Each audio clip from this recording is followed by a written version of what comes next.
Good afternoon, and welcome to Expose Yourself to Art, a show that explores the creative process by inviting artists to join us in a discussion of their life and their work.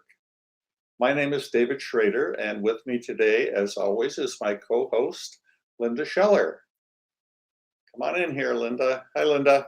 Hi, David. Hey, we missed you last week. You were out, participating in one of your poetry events. Yes, our annual benefit. So I was helping with that. I led the Q&A. It went really well, but I missed you too. It sounded like it was a really great episode. Yeah. Well, good to have you back. So before we start today, let's see what's going on around town here. Some other art events. There we go. Okay, I just put this in here. There is a new show opening at Mifflin Gallery this week, at the end of the week. I call this COVID-19 Ninja Photographer. And that's close to the name of the exhibit that's up there. It's called Art in the Time of COVID. It's a member show for people, excuse me. It's a show for members of the gallery, and it's a show of things that they've been working on during COVID. There's also another announcement from the gallery. Mother's Day is coming up, and the gift shop at Mifflin Gallery would like you to know that they have many things that would be appropriate for Mother's Day. Stop in. We're open, and get a good gift for Mother. So what else do we have going here? Okay. So our next Modesto Stanislaus Poetry Center reading will be Tuesday, May 11th. It'll be online. And at 7 p.m., we're going to feature the poetry of Lalanya Fowler and our new Modesto Poet Laureate, Salvatore Salerno. So you can go to mostpoetry.org and get the link there on our website, or go to Facebook and you'll see these announcements there. Okay. And then on Sunday, May 23rd, we have our Poetry on Sunday reading series. This time it'll feature Jose Luis Alderete, Andrew Drefray, and Angela Drew. That's at 2 o'clock Sunday, May 23rd. Again, it'll be virtual, so check out Facebook or the Modesto Stanislaus Poetry Center website. Okay. So it's time to bring on our guest, and in the full disclosure here, I should say that our guest today, Gerald Heffernon, is my cousin, and I've been wanting to have him on the show for some time. He's a very interesting, it's a great artist and a very interesting person, and I'm just happy to be able to share him with everybody here. So let me tell you a little bit about him. Gerald was born in the Chicago area and grew up in North Riverside, Illinois, near the Brookfield Zoo, which contributed to his fascination with non-human animals that are often the subject of his sculptures and paintings. He drew prolifically as a child and sculpted with oil clay. He studied art and creative writing at the University of Illinois. His early progression through many art forms, which were frequently combined with writing, finally led to a career in art, with shows and workshops from California to France. He now resides in Winters, California, where he has a dog, 2 cats, and a tangled garden. So with that, let's bring Gerald on. Hi there, cuz. Hello, cuz. Cuz. Good to have you. Long time no see. Yeah, it actually is. You know, we both live in California, but our paths don't cross that often. Once in a while at some family gathering. So yeah, Thanksgiving. Yeah, Thanksgiving. Touch football. Touch football. Right. Yeah, I remember many of those games. So anyway, I'm going to turn you over to Linda, who always starts us off with few questions about your background. Yeah, thanks, David. So Gerald, how did you get into art, and what were some of the people and events that inspired you and kind of sent you on this trajectory? Well, it was just kind of hardwired into me, I think. Hmm. No one in the family was an artist or even, liked to draw. So I just, it just came to me. And I spent a lot of time in my favorite position, lying on the floor, on the carpeting where it met the hardwood floor. So the hardwood floor of the house was my drawing table. And I just drew a lot, played, sculpted things in the sandbox, and that was about it. As I got older, I started to look at art, really realized that what art was, and then I started paying attention to styles and the kind of subjects that people chose. Uh-huh. Who are some of the artists or what are some of the artistic movements that particularly appealed to you and kind of contributed to your process? I'd say that surrealism was my first. Oh, yes. Ooh, love it. And Salvador Dali and all of them, agreed. Yeah, those were the ones that really grabbed me and influenced me all along. Later on, as I got more sophisticated about art history, other things came along, and I realized that what the origins of surrealism were and how they had their roots in all kinds of other much earlier eras of art. But and then there was Walt Disney thrown in there, of course. And Walt Disney. how could you escape Walt Disney? How can you? So you also studied creative writing. So Yeah. tell us a little bit about that. I mean, where did that come from? Is that still part of your artistic life? Yeah, very much so. I always liked to write stories. My brother and I and a friend used to get together, and we'd go to separate rooms and write a story, and we'd have to return within a certain amount of time and come back and then read our stories. This is when we were fairly young. And so I just kept that up. And I really, I was debating what did I want to focus on when I was in college, art or, visual art or written art. And it was very hard. I mean, I kind of went back and forth, and University of Illinois didn't want you couldn't have a major in one and a minor in the other one, Mm-hmm. So I took a lot of fiction writing classes while I was there, and just sort of kept it up in a casual way. And of course, I wrote a newspaper column for 18 years too, so that took some of that energy. Tell us a little bit about that. Who did you write for, or what was the newspaper? It was the Davis Enterprise. I wrote a political column for 17 or 18 years. And then till they ran me out of town. And then because of your views?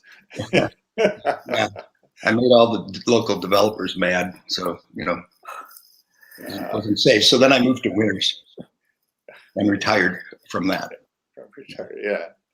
Yeah, I do remember your writing. One of the first shows I saw of yours when you moved to California was in Davis.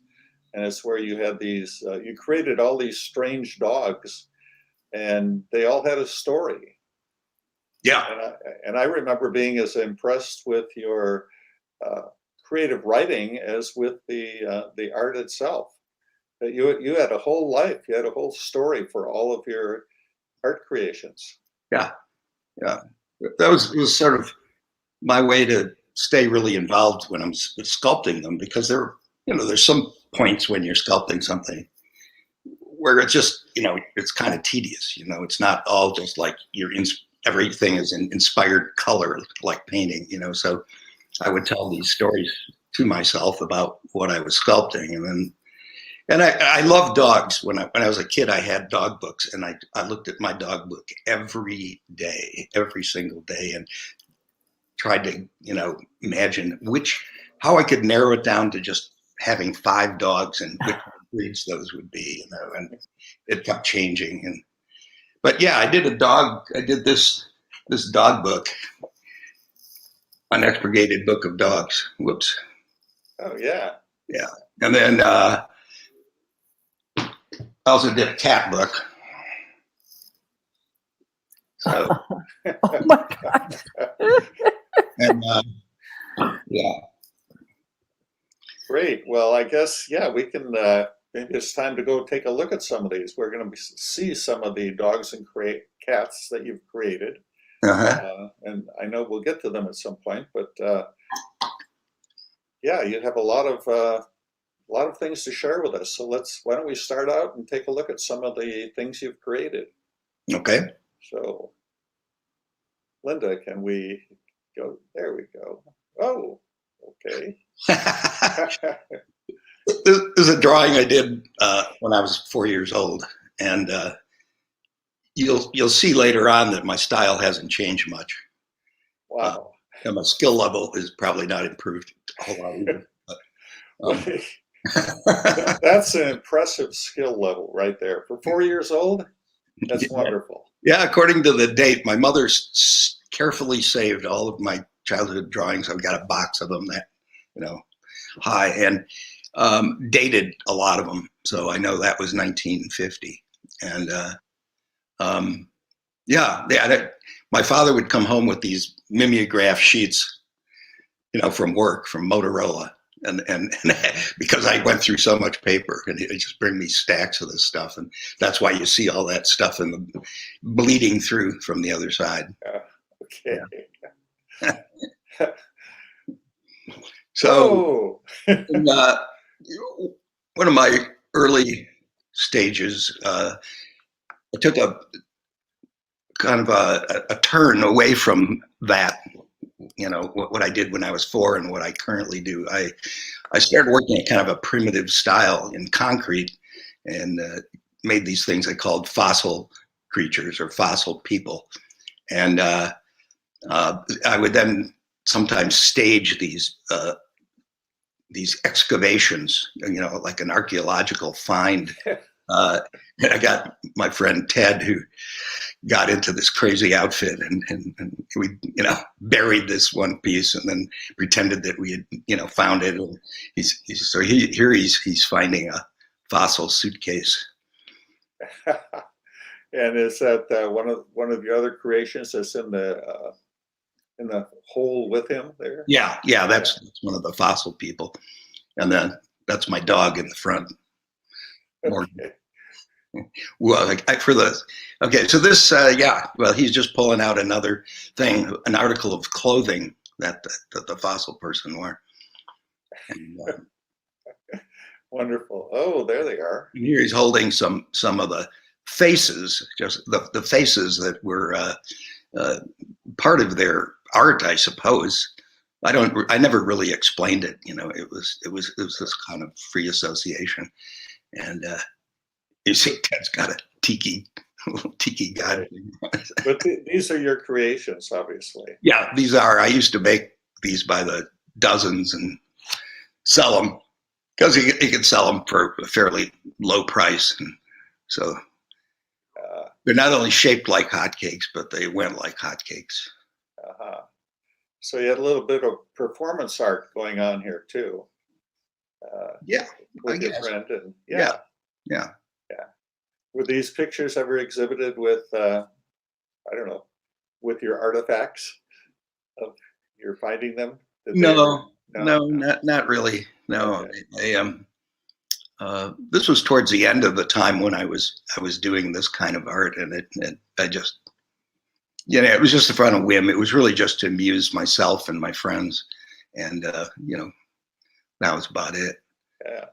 And so this is just a display of supposedly what was in this hole, and also in there's some other photos where they find a tomb. I can't remember what this building was. I think it was like a root storage building or something, but it really, in the photo, it looks like it's something ancient. So this is, yeah, the fossil suitcase and the faces and the vinyl mask of what was it? I forgot the name of it. It was actually a mask I made for Halloween once, and then it led to something else, which we'll come to soon enough. Yeah. So this is this little cartoon book I put together, photo cartoon, Popular Archaeology into the Pluperfect Zone.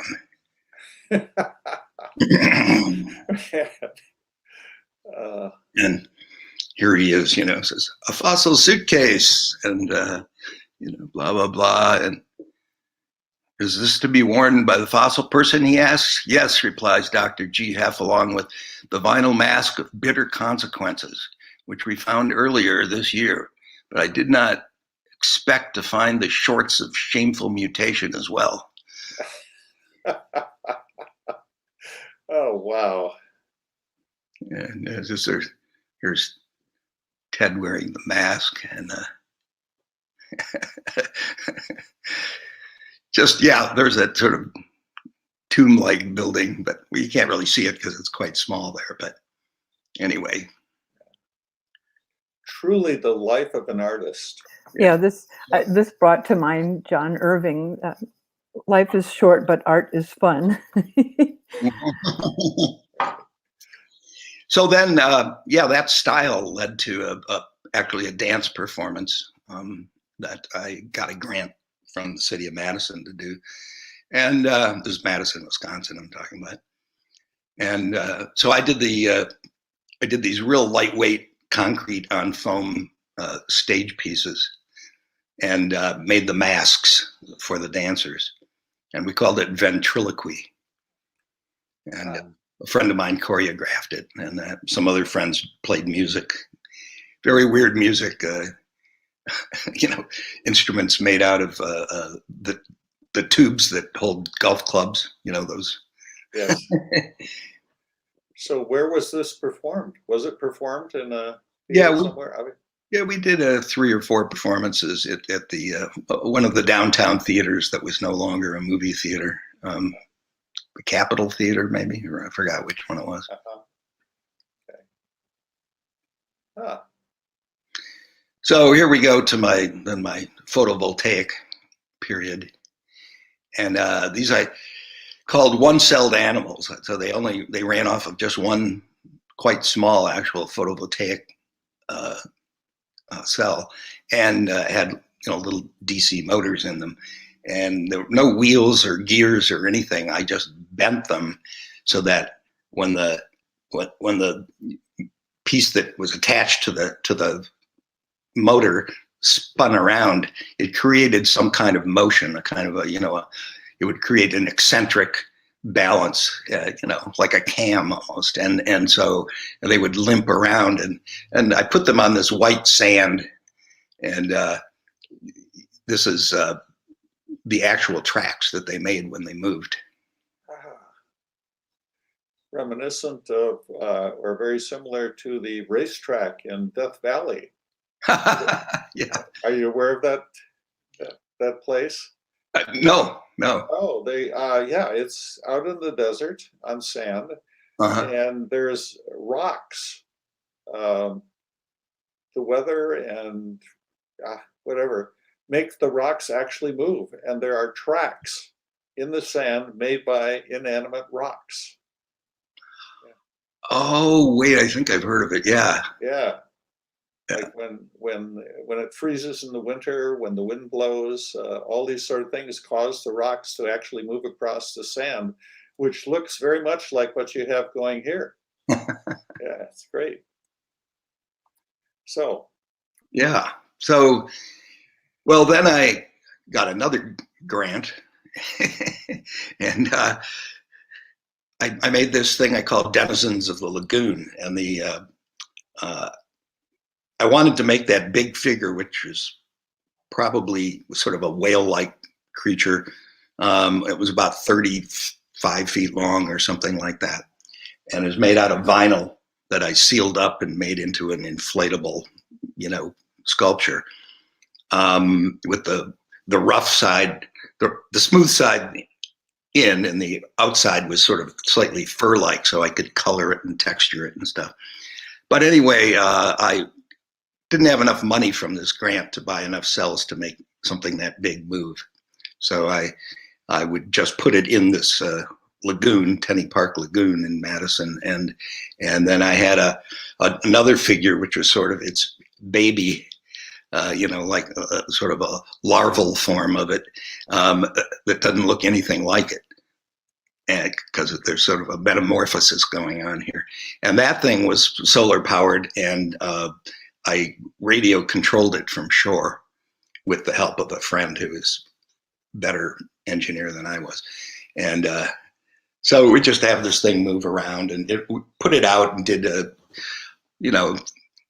again, about 3 or 4 displays, and, put up posters, invitations, and people would come out to the park and watch me get in and out of the gooey lagoon, drag this thing out. It was pretty funny when I had it in my studio. I had to inflate it there because I needed to use a compressor. It was too big to blow up any other way.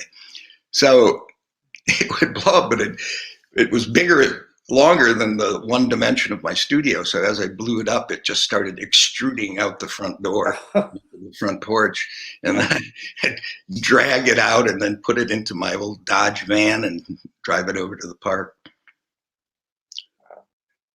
This was in Madison too? Yeah. Yeah. Okay. Sorry, I missed that. That would have been an intriguing, head-scratching event for me. It's like, you're no longer in Wisconsin, though. Yeah. Okay, so next, what do we have here? Do we get to go to the next one here, Linda?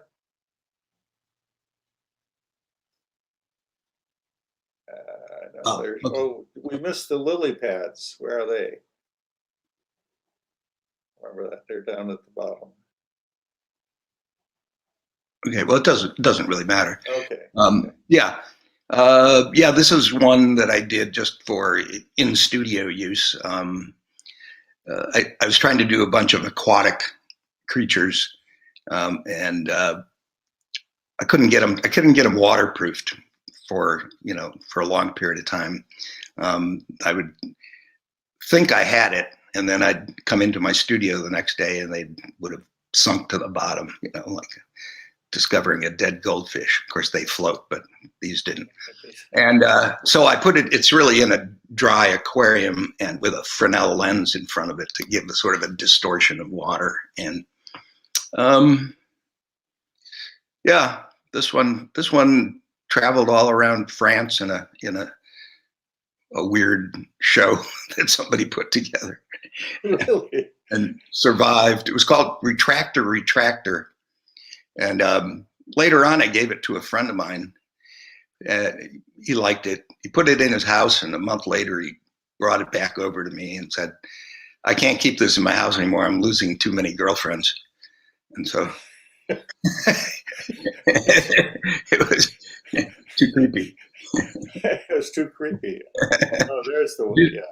Yeah. So this is called Lily Pad, and again another.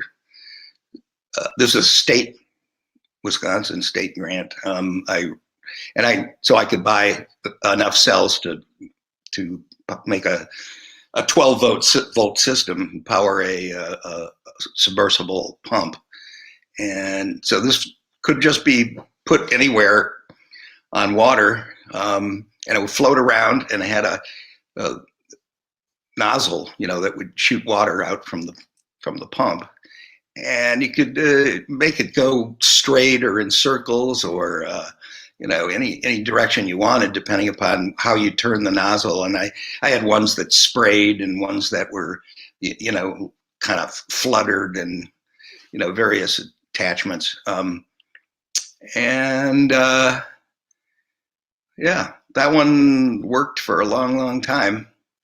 until it also got shipped to France for a show, and there was a hairline crack I never could find somewhere in the cells, that because of the way they're wired, in series. One goes, they all go. So these are the cells, and I designed these, the face of these, because I didn't like the cells I was buying. They looked too grid-like, too just straight lines, and I'm a curvy line guy, and so I went to this roundabout way. I found a guy who used to work in the early days of photovoltaics for NASA, and he had left that job and was working as a chief engineer for a company called Silicon Sensors that made cells. And he was amused by me. He was probably a little bored compared to working at NASA. So this is in Dodgeville, Wisconsin. So he humored me, and he said, "Yeah, we'll make you some cells. They're basically silk screened. They actually silk screen the metal, the what looks like wiring, on there." And yeah, there's a close up, and so it looks like it could be like brain neurons or veining of a leaf, branching of a tree, root system, whatever. But it worked. It worked. In fact, they found that these were just as efficient as the ones they were making that had the boring grid on them. So it was kind of amazing to me that you could mess with it that much and still have it work.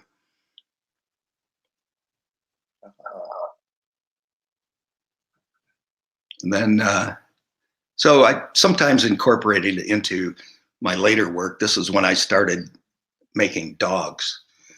And this is space station dog. It's made to live long-term on a space station, and it eats this food that is, in this case, solar powered. Actually, there's a photovoltaic cell underneath a clear dome of rubber and of silicone rubber, and then these little tendrils are like the kibble, and so when you put this out in light, it would move around and the kibble would wiggle and everything, and the idea was the dog would eat that kibble off and it would grow back. It was a continuous photosynthetic process. Is this your dog, a real dog, or is this one you created? No, this is a sculpture of a dog. Yeah, fake fur. No animals were harmed in anything I make. Okay. That's a very realistic dog. Oh, here we go. Yeah. So this is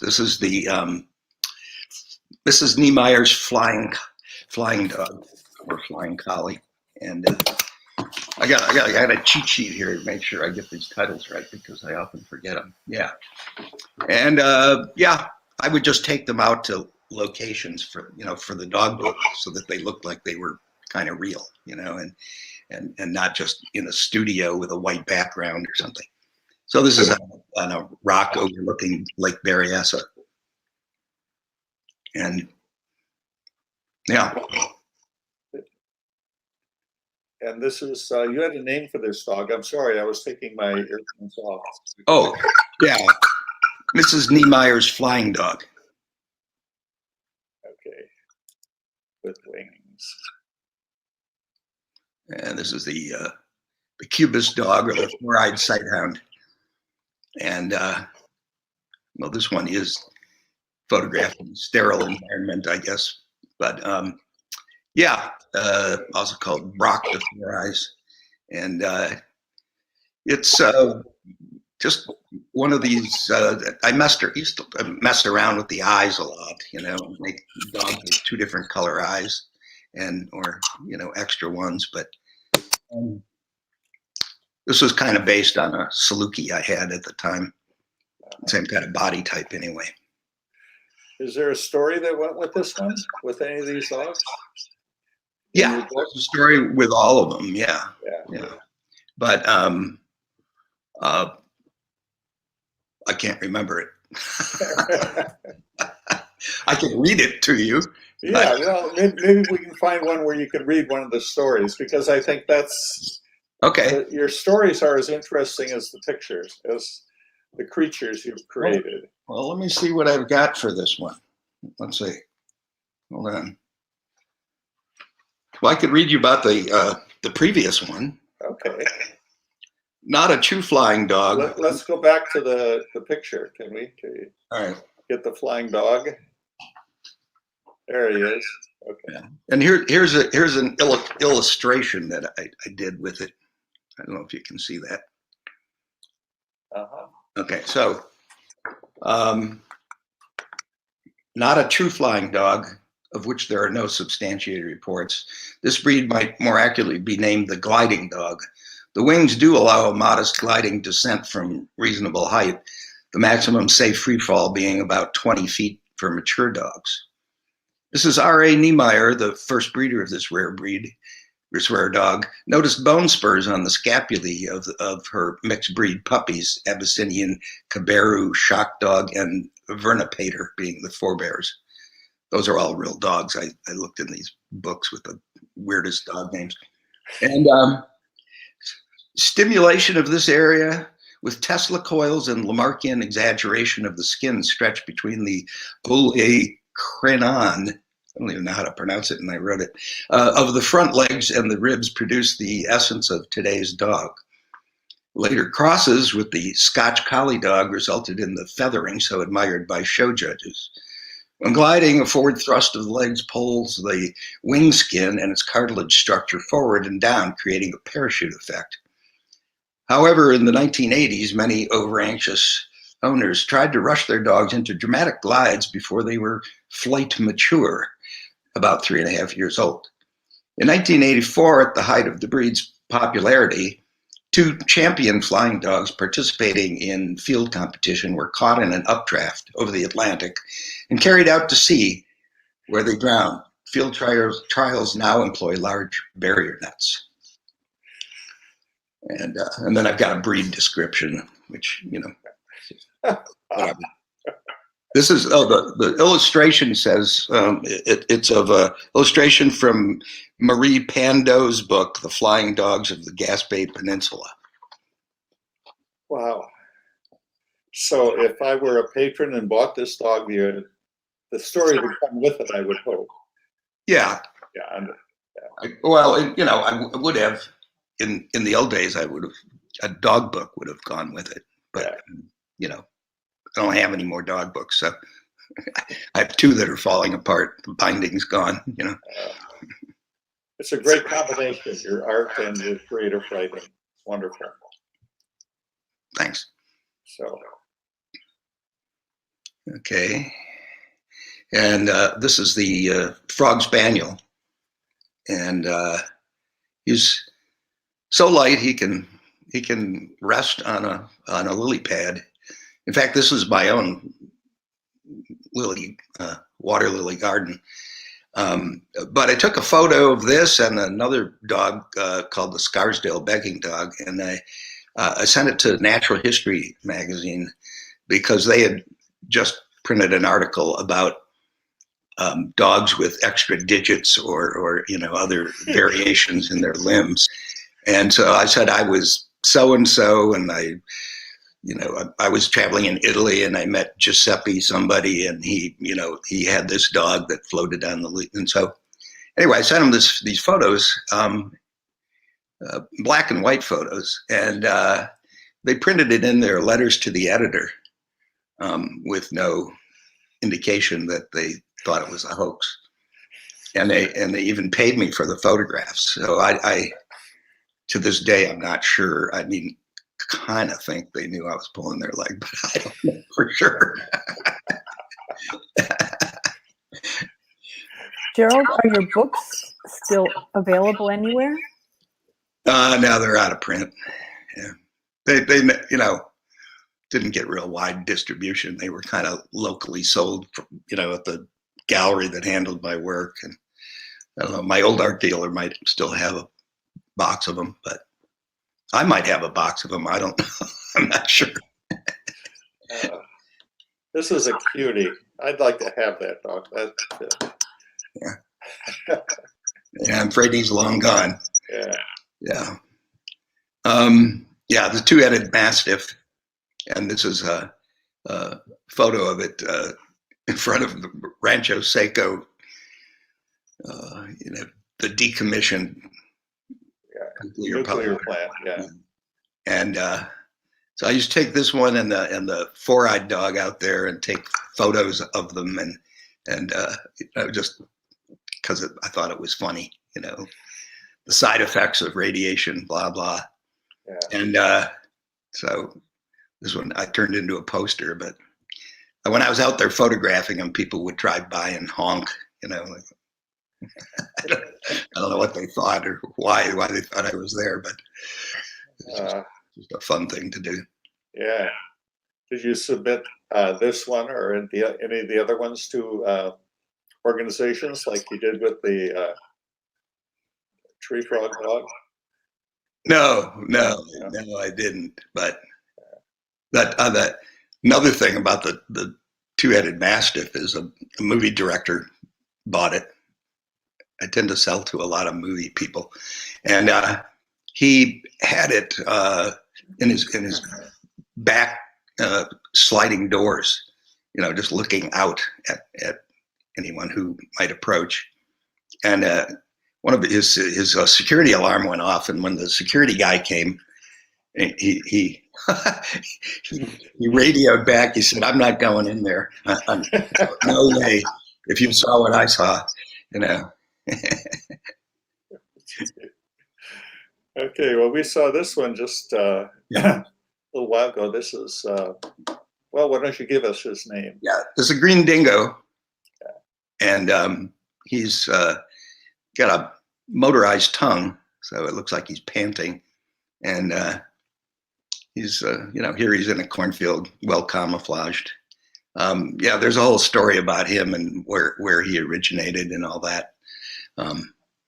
But he's, when I think I mentioned, but when I took slides of this is all days of slides, and it took the slides in to be developed at the photo shop, the photo store. Now I came back to pick them up. The guy was just, looked kind of nervous and was very apologetic. He said, I don't know what went wrong with our chemicals, but this one just kept coming out green, and he wasn't joking. I mean, he said, I won't charge you. I won't charge you. I don't know. We tried it twice, changed the chemicals.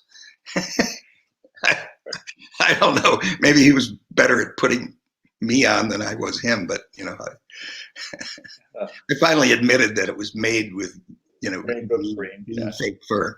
Yeah. So have a lot of your dogs been rescued? Have they found good homes? Yeah, practically all of them. Yeah. Great. Yeah, over the years. They, yeah, so these are the Eastern hypnotic dancing dogs. And yeah, there's a story about them, how they dance, and they always align the same way so that their lighter colored eye is on the outside, and they do a very hypnotic sort of dance, and people can't help but throw money at them or food or whatever because they're mesmerized by their gaze. Yeah. Makes sense, right? Yes. Oh, I was just focusing in on the cup with the money in the previous one. Yeah. This is just the head of one that was just called Dog Man, which became my email address later. And just as a big, full-size, fairly sturdy human body covered in the same color fur, but for some reason for some reason. Yeah. The only digital image I had of it was a close up. Yeah. So but the body is a human man, right? Yeah. Yeah. Okay. But not a man dressed up in a suit. Yeah. So Yeah. now you started incorporating humans into this. Yeah, this is my humanoid phase, and this is elephant Dighty. So you can't really quite see her face that clearly from this distance, at least. But yeah, she's got an elephant-like nose, and it's sort of based on the Aphrodite with the broken arms, the marble. But hers are actually like elephant feet. They have little toenails, at the end of them, and so she's a functional Aphrodite. Full size.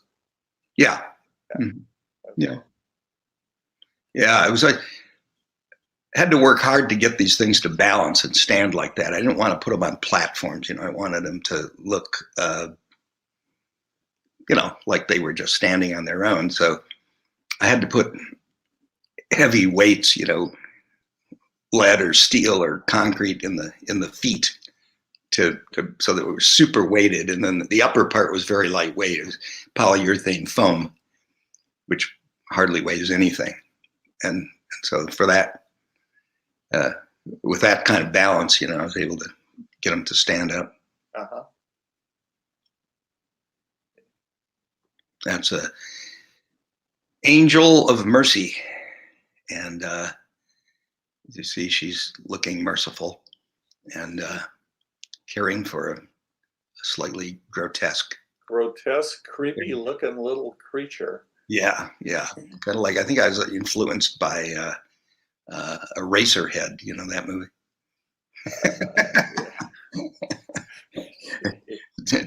David Lynch. I love David Lynch stuff. Anyway, yeah. So she's, it's also a slight change in materials. I was working with plaster on this one, and although plaster, sort of hollow plaster, long story, but and then I coated it with an epoxy that I rubbed talc into to get up a matte kind of finish and a certain texture that you'd see if it was close up. But anyway, okay, that's that. That was part of my 2-sculpture angel series. 2 sculpture. Okay. I call anything more than one a series.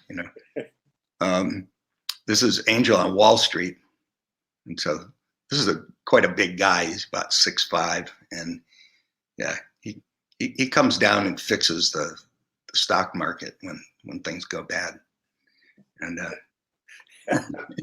great stories. You got a Wall Street.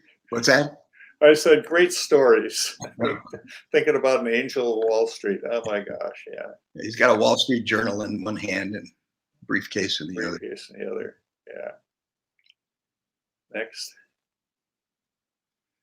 And this is the veteran of the Elephant Wars, and he's, obviously another combo hybrid, wearing a uniform that I decorated with all kinds of crazy stuff, and but you can't see a lot of it because he's in the dark. It was a show I had at Cal State Fullerton, where they have a curriculum that trains people to display art in museums and how to do it, how to light it, how to build sets and stuff for it. So they built this whole set for my sculptures. I think there were about 10 of them. Each one had its own room that was dark until you walked up to it and pushed the button for the light, and then you'd see this dramatic, this really dramatic lighting. It was kind of cool to have them just suddenly appear out of pitch black, And, Yes, I don't know if I'd use the word dramatic. I think anybody freak out when they went in there? yeah, well, they had to sign waivers. They had to sign a waiver when they entered the gallery. Just Jeez. release form, standard for all of my shows.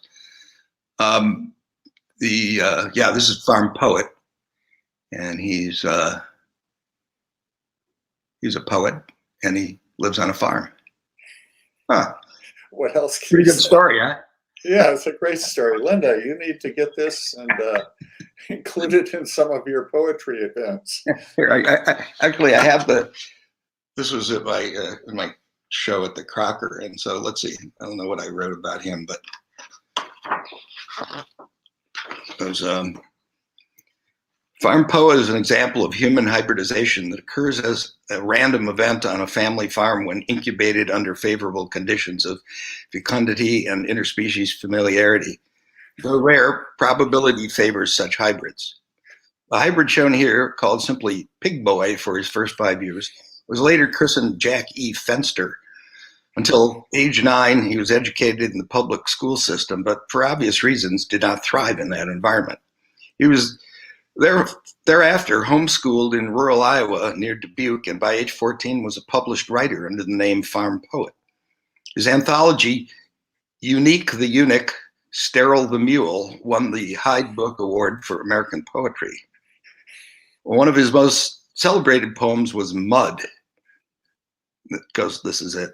The flood is over, the low path gone. I sit in grass over the creek and soak the damp into my seat, while dogs play at my feet with sticks. A log undulates in the current, snagged. The low path is gone, to mud gone. I'll find another. Anyway. Oh, that is so great. Love it.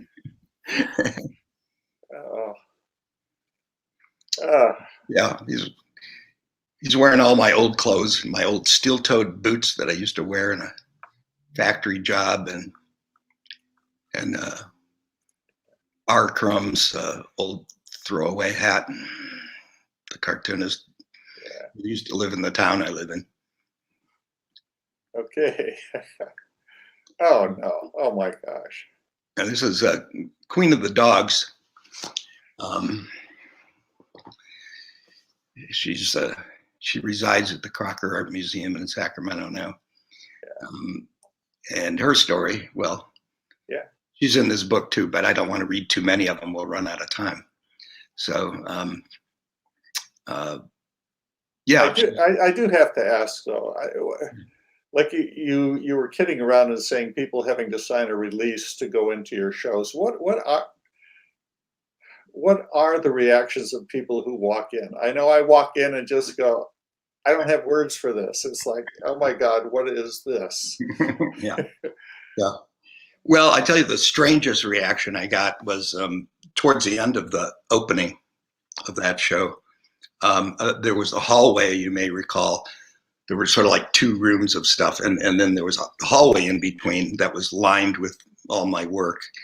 And it was, so I saw this woman coming from the back room, the biggest room, and walking out of the show. And she was walking with her hand like this, so that she couldn't see to the left, the sculptures on the left. And I said, it's really that bad? And she said, yeah, really that bad. I don't think she knew I was the sculptor. she was just like, no, don't let me see it again, please. You mentioned Crocker Art Museum. You said is this on display, or they just own it, or? Yeah, they rotate it.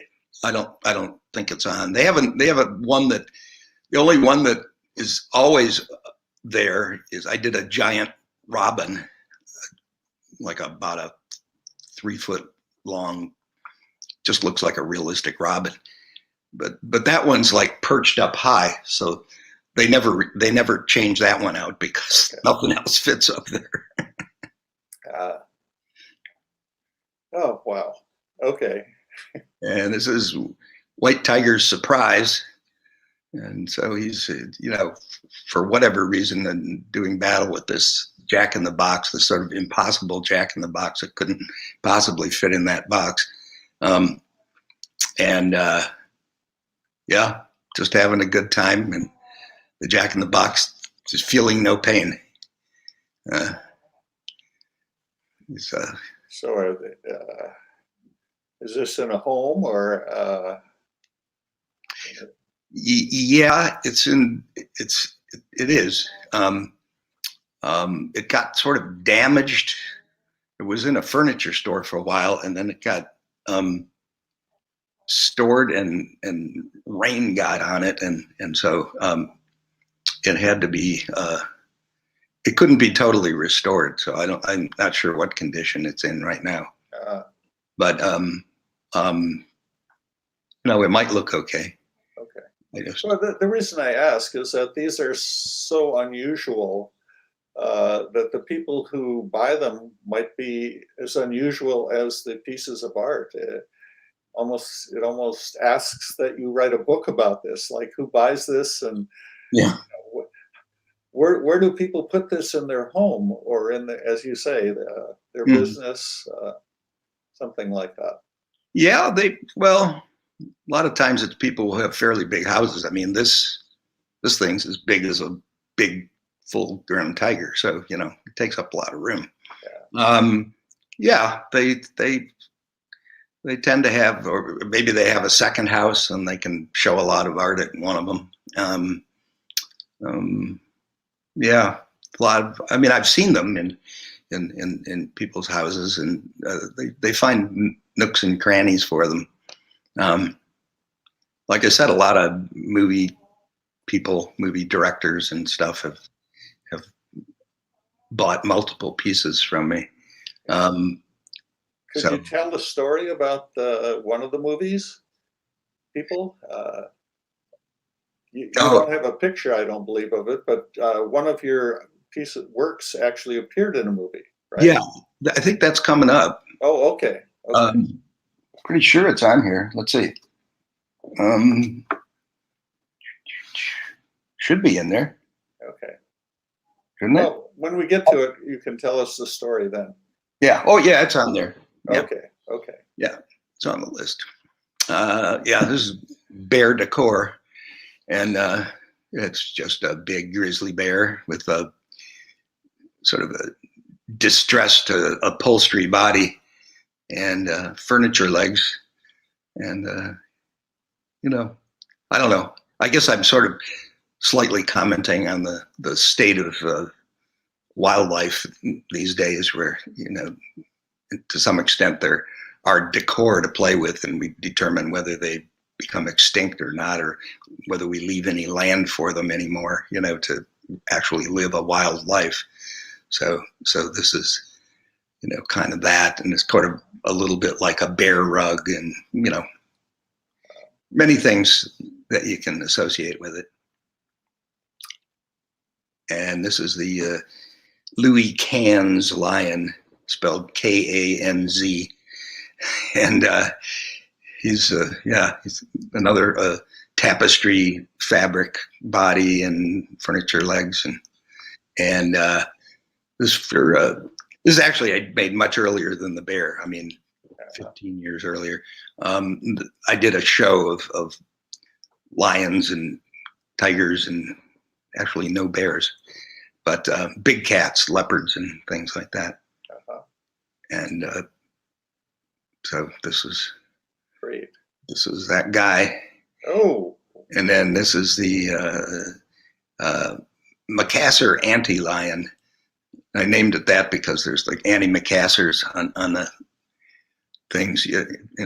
If you know what an anti-macassar is, it's like a doily that keeps the grease off of a chair for men when they used to put wads of grease on their hair and they'd lean back and stain your furniture. Okay. And this is called Self-Lionized Artist. And yeah, it's just supposed to be a self-portrait. If you put glasses on, it would look more like me, I think. And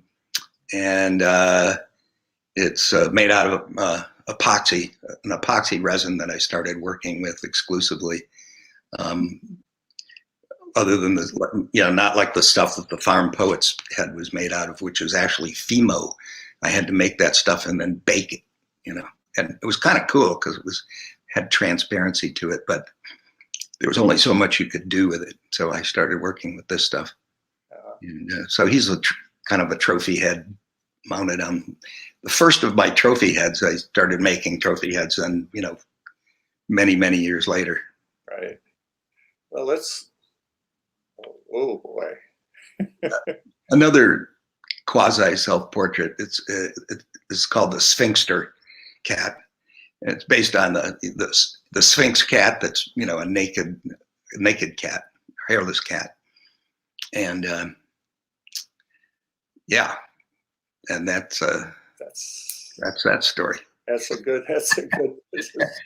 Oh, there you are. Oh my God. Oh yeah. So this was in my dog book from wherever, the late 80s, or was it 1990? I don't know. And it was called what was it called?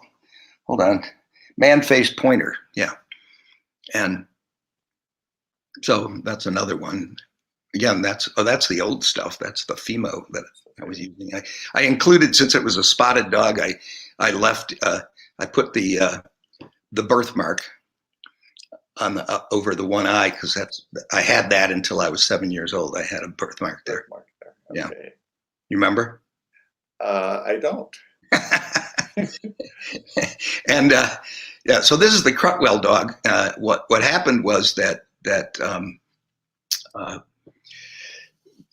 the person who was the art director for the movie 2 Days in the Valley, Catherine Hardwick, she's now a movie director, but she was at that time playing the role of a art director, and she saw this at an art fair that my art dealer was participating in down in LA, and he had some of my work, and he had my dog book down there, and she saw the previous sculpture, and she said, that's what I want, because in this movie there's a Greg Crutwell is the actor.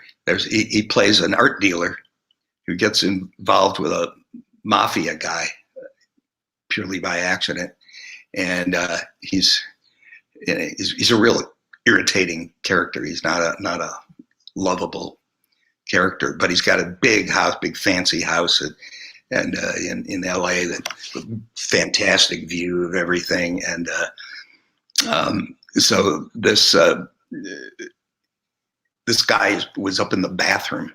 What happened is, it's Danny Aiello is like, someone's trying to kill him. He jumps out of his car and he rolls down a hill and ends up in this art dealer's backyard by a swimming pool. And there's a pit bull there, and so he's afraid to move because he's real afraid of dogs. Well, finally later on, he wants to borrow a suit at gunpoint from Crutwell, and so they go up to the bathroom, and then this sculpture is there, and then he goes, "Another dog," So, Yeah. Wow. So anyway, hey, it's not that we're running out of time, because we don't have a tight schedule we could run over, but maybe we could move along a little bit to get to some of your public art. Yes. Paintings. Yeah. Okay. So this is these are the things where I just took my studio scraps and made them into sculptures. That's basically it. And I had a story about it and how they all occurred, and they were really alive and blah blah.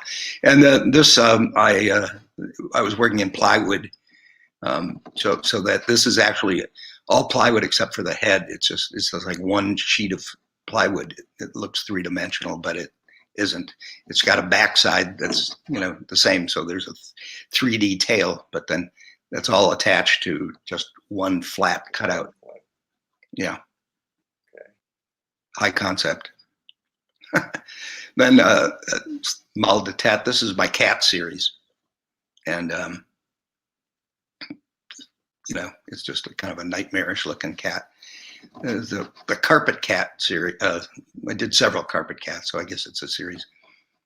And Oh, a lizard, the green lizard cat, and yeah, kind of like a hairless cat, but just got scaly skin. yeah. Well, He needs a dermatologist. Well, this was just the sign. I don't know why this is even in here, but anyway, I threw it in for the show. Well, these are pieces that, oh, that's right, because these are pieces that I made for that show, and so this is the four-legged raven, which I figure 4 legs is all a raven needed to outshine humans, because I think they're smarter, but maybe not. The human naked mole rat, and it's kind of a long story, but I don't know if you want me to take the time about why a mole rat and a human combined would produce a bodybuilder. But the queen of the naked mole rats are they suddenly get bigger when they're chosen. They suddenly get half again bigger than all the other mole rats. It's a release of hormones that causes them to suddenly grow like crazy.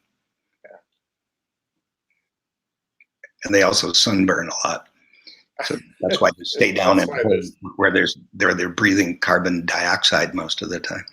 There's a rabinoid. This is the male rabinoid, and yeah, he's got his own style. I like these rabbits. Yeah, and this is the female rabinoid, kind of more of a hippie-ish way of dressing, I guess, but sort of like old-timey too. Yeah. Very beautiful. Oh, and this is the offspring where the hybridization reversed, where it was a rabbit body and a human face, or kind of a modified human face. That's creepy. Okay, here's beginning of the public art. This is the train hounds, and they're it's at a light rail station in Sacramento. They're bronze, and they my dog Bella was the model for this. She was half beagle and half German Shepherd. So they sit there and they look in the direction the train's coming from, and their ears are like semaphores. We actually have a dog now that sits around the house like this. Yeah. Yeah, with the hind legs up on a chair and the legs down on the ground. Yeah. Well, that's what she used to do. She'd start to get down off the sofa, and then she'd just stop and just sit there for a while. I thought it was so funny. Very unique. And yeah, this is the hose-tailed fire dog. It's another bronze. It's at a fire station in North Natomas. And well, this is a proposal. I think you kind of wonder, well, how do these things get approved? There's always a committee, and so you got to get things past a committee, which is sometimes not easy.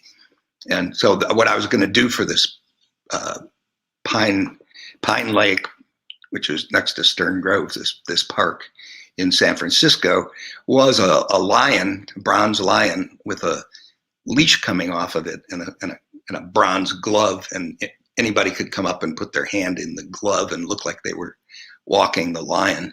And I wanted him to sort of come out of the woods into the meadow, but the committee didn't go for it.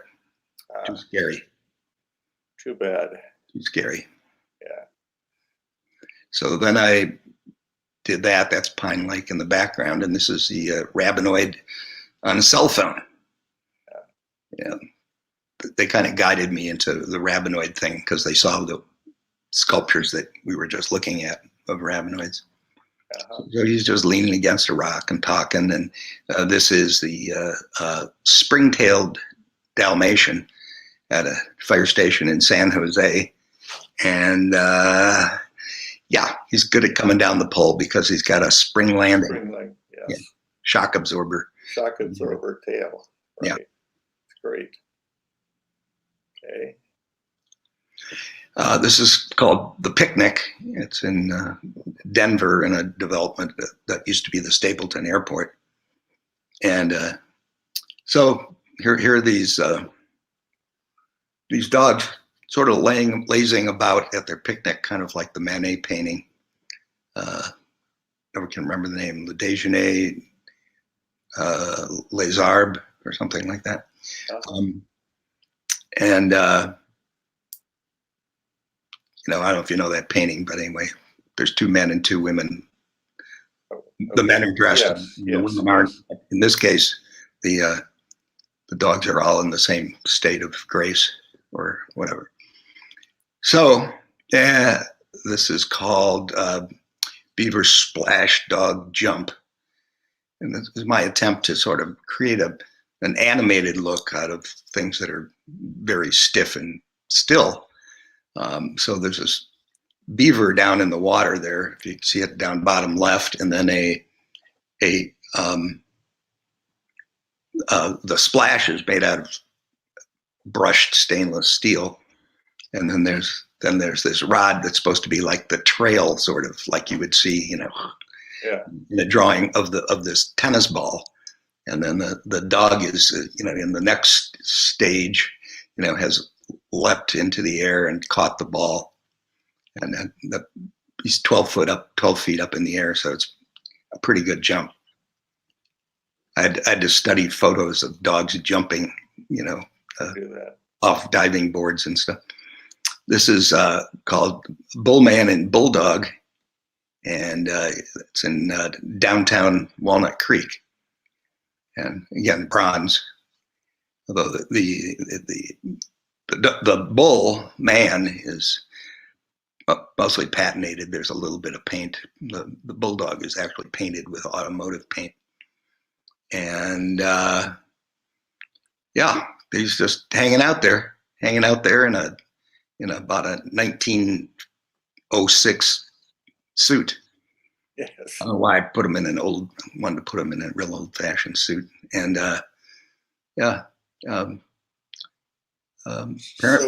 so he's there, and we can go and have our picture taken with him, right? Yeah, a lot of people send me photos of selfies, especially the guy who commissioned this. He actually commissioned it and then gave it to the city, but because he owned the building, right? This is right outside of, and was developing a lot of stuff downtown. But anyway, yeah, people would come there, and about the middle of the pandemic, suddenly these guys both had masks on. Somebody had knit them, COVID-19 masks, really nice ones, really very, very nice and custom sized and everything. Okay. So, these are trophy heads. Yeah, the most recent of my work, trophy heads. I made a bunch of them. The lesser Komoda, the bowbacks, the hypno deer, the ruddy green boar, the core deer. And so very similar idea to your dogs and cats. You're creating your own universe of these animals. Mm-hmm. Yeah, they're so by way of kind of moving towards the end here, maybe we could move ahead a little bit and take a look at a couple of your paintings. Sure.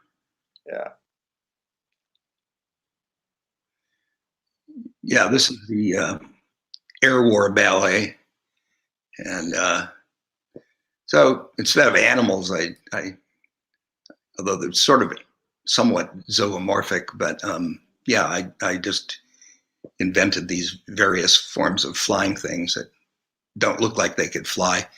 I frequently have dreams of things where there's like tractors flying through the air and stuff like that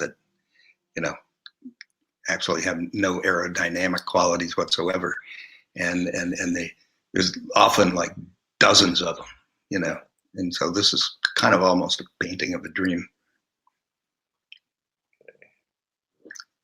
This is a painting of a bad dream. This is called Hell's Puppets.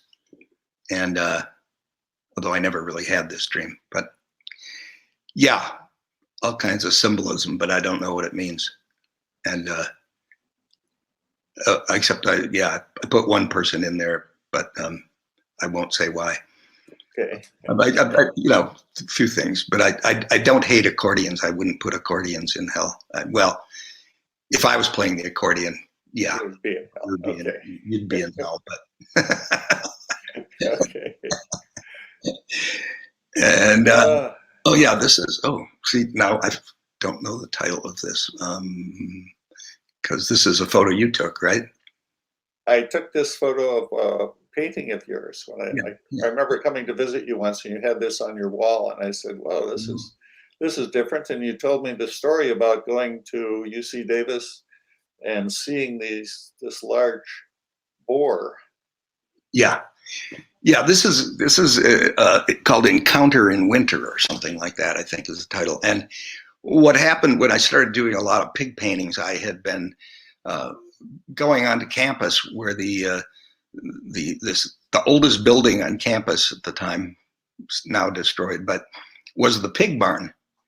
And it was like, at the time it was on the outskirts of the campus, but then the campus grew, and next thing you know, there was a big, modern, stark, math building, physics building right next to it. And eventually it just didn't fit. So I visited and photographed the pigs, and I just started doing paintings because I don't know, I just decided to paint them instead of sculpt them. And the next one we had here is that's called The Moth Hunters, and that's a quite large painting. In fact, I don't have a wall big enough for it in my house. Well, I do. It's in the hallway. Okay. You can't exactly step back from it. But hopefully someone at some point with a very big room will buy it. Yeah. And I was exploring in my paintings at the time night vision.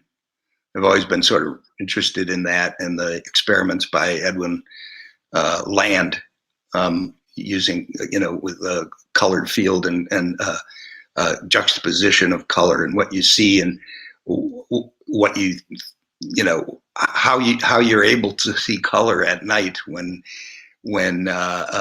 just because of the relationships of colors tell you what a color something is, even though the actual cones in your eye can't fully see it. It's sort of like intellectually seeing color, I guess you'd say. And so this painting has lots of sparkly stuff in it. I'd love to see it in person sometime. Yeah. So anyway, maybe it's about time to wrap this all up. This has been an amazing journey. I thank you. I truly do. I mean, even though we're related, I was never fully aware of the content in your head, which is a delight. It really is. I mean, not just to see the things you've created, but how your mind works and how you put it all together. Thank you for sharing this with us. Well, it was fun. Thanks for inviting me. And it was kind of good for me to run through all these things and see what I've done. This is just remarkable. Thank you so much, Gerald. You're welcome. Yeah, we could spend a lot of time together, and yes, like to be made aware of any shows you have coming up. I remember seeing your show at the Crocker years ago, and that was an amazing experience. I saw a lot of people having the experience that you described this woman doing, walking in and going, "Whoa, what is this stuff?" But just being totally fascinated by it. So we'll talk again for sure. Okay. Find a way to include you in things. So all right. Thank you so much for being with us. Okay. Okay. Bye. Bye. Okay.